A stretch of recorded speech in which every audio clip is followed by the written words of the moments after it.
오늘 우리가 살펴볼 본문은 엄청난 고통 중에 있던 시편 기자가 하나님께 도움을 간구하는 내용을 다루고 있습니다.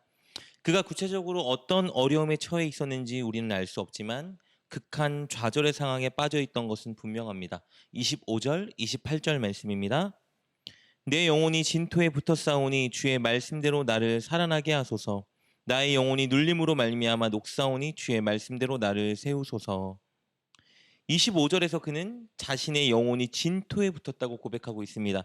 진토는 티끌과 흙을 가리키지만 성경에서는 보통 무덤과 음부의 뜻을 나타내기 위해 사용됩니다. 그렇다면 시편 기자는 자신의 처지를 죽음의 목전에 있는 사람으로 묘사하고 있는 것입니다. 28절에서는 자신의 영혼이 눌림으로 녹았다라고 말하고 있습니다. 영혼이 눌리고 녹았다는 말은 마음이 쉼이 좌절한 상태를 묘사하는 표현입니다. 이렇게 시편 기자는 엄청난 고난에 처해 좌절을 맛보고 있었습니다. 이런 상황 속에서 그는 자신이 회복되고 살아날 수 있는 처방전이 무엇인지 알고 있었습니다. 그것은 하나님의 말씀입니다. 우리 25절과 28절 말씀 다시 한번 볼까요? 내 영혼이 진토에 붙어 싸우니 주의 말씀대로 나를 살아나게 하소서. 나의 영혼이 눌림으로 말미암아 녹사오니 주의 말씀대로 나를 세우소서. 시편 기자는 절망적인 상황에 놓여 있었지만 그 상황 속에서 희망을 발견했습니다. 그가 살아날 수 있고 다시 설 수 있고 회복될 수 있다는 희망을 가졌는데요. 그 근거는 하나님의 말씀입니다. 그는 주의 말씀대로 나를 살아나게 해달라 간구하죠. 주의 말씀대로 나를 세워달라 간구하고 있습니다. 학자들은 여기서 시편 기자가 언급하는 하나님의 말씀이 아마 신명기 28장 1절부터 14절에 기록된 하나님의 복의 약속의 말씀일 거라 추측합니다. 그 말씀에는요, 만약 하나님의 백성이 하나님의 말씀을 청종하면 하나님께서 많은 복을 주신다는 약속의 내용이 담겨 있습니다. 시편 기자는 그 말씀을 근거로 고난과 아픔과 절망 속에서 소망을 붙잡고 있었던 거예요. 자신이 하나님의 말씀을 청종하오니 그 말씀대로 하나님께서 분명히 자신을 회복시켜 주시고 복을 주실 것을 믿었고, 그래서 하나님께 자신을 회복시켜 달라고 복을 달라고 간구하고 있는 것입니다. 시편 기자는 말씀을 믿고 그대로 될 것을 소망하며 지금 고난을 극복하려 하고 있었던 것입니다. 그리고 더 나아가서 시편 기자는 하나님의 말씀을 가르쳐 달라고 간구합니다. 26절 말씀입니다. 내가 나의 행위를 아뢰매 주께서 내게 응답하셨사오니 주의 율례들을 내게 가르치소서. 26절에 기록된 것처럼 그는 고난 속에서 누구를 탓하거나 환경을 원망하기보다는 먼저 자신이 죄를 짓진 않았는지 자신의 행위를 돌아보고 하나님께 행위를 아뢰습니다. 그리고 자신이 깨달아야 할 것, 회복돼야 할 것, 바라보아야 할 것, 선택해야 될 것이 무엇인지 이 고난 속에 하나님 내게 하나님의 말씀을 가르쳐 주십시오 간구하고 있는 것입니다. 27절도 마찬가지인데 이렇게 고백하고 있습니다. 나에게 주의 법도들의 길을 깨닫게 하여 주소서. 그리하시면 내가 주의 기이한 일들을 작은 소리로 읊조리리이다. 그는 하나님의 말씀이 가르쳐주고 제시하는 길을 깨닫게 해달라고 간구하고 있습니다. 그리고 그렇게 해주신다면 반드시 그 말씀과 뜻을 붙들고 읊조리겠다고 다짐하고 있습니다. 왜 고난 중에 있는 시편 기자가 그냥 자신의 처지와 상황을 회복시켜달라고 간구하면 될 것을 하필이면 왜 하나님의 말씀을 가르쳐달라고 간구하고 있을까요? 왜냐하면요, 진짜 회복은 단순히 내 상황과 형편만 나아지는 것이 아니라 하나님을 향한 내 마음과 내 태도와 내 신앙이 더 성숙해지고 바른 길에 서야 되는 것을 시편 기자가 알고 있었기 때문입니다. 시편 기자는 단순히 육체와 환경만 회복되면 될 것이라 생각하지 않았습니다.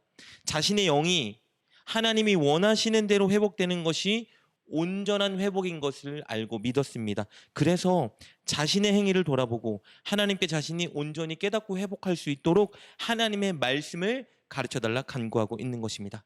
그리고 그것을 위해서 끝으로 한 가지를 하나님께 더 간구하는데요. 32절 말씀입니다. 주께서 내 마음을 넓히시면 내가 주의 계명들의 길로 달려가리이다. 뭐라고 말하죠? 자신의 마음을 넓혀달라 간구합니다. 여기서 마음을 넓혀달라는 말은 원어적인 의미로 보면요, 하나님의 마음과 하나님의 가르침을 분별하고 알아차릴 수 있는 지혜를 달라는 의미입니다. 하나님의 말씀에 대한 깨달음은 인간의 지혜로 되는 것이 아니라 하나님이 주시는 영적인 지혜가 있어야 되는 것을 알고 있었기 때문에 시편 기자는 하나님께 깨달음을 달라고 간구하고 있는 것입니다. 그리고 이렇게 결단하죠. 제가 주님 말씀을 통해 하나님의 마음과 뜻과 가르침을 깨닫게 된다면 반드시 하나님의 말씀들이 요구하고 가르치는 길로 달려가겠습니다. 자신이 하나님 말씀대로 바로 서는 것이 진정한 회복인 것을 알았기 때문에 그는 하나님의 말씀을 가르쳐 달라고 이렇게 간구하고 있었던 것입니다. 우리가 살펴본 것처럼 고난 중에 있던 시편 기자는 진정한 회복을 위해 하나님께 간구했습니다.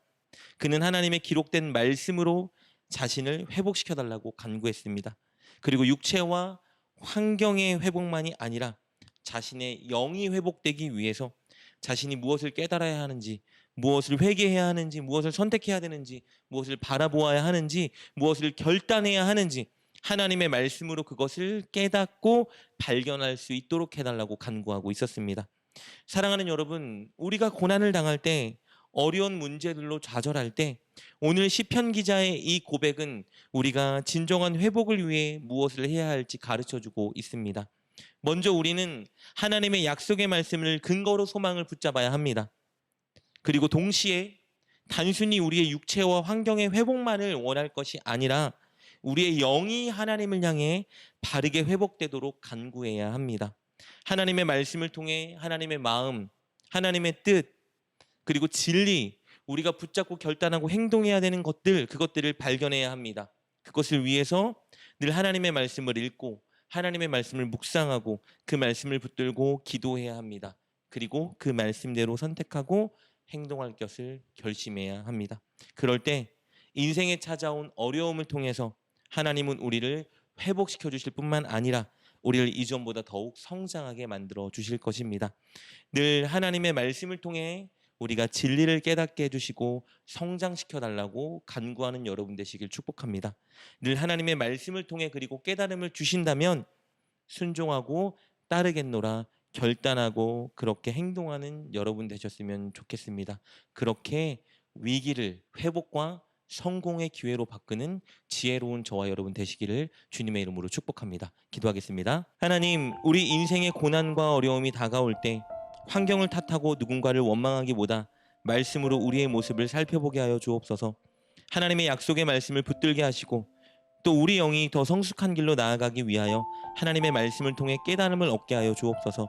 그렇게 고난 중에 하나님의 말씀을 통하여 진정한 회복과 성장을 맛보는 우리가 되게 하여 주옵소서. 예수님의 이름으로 기도드립니다. 아멘.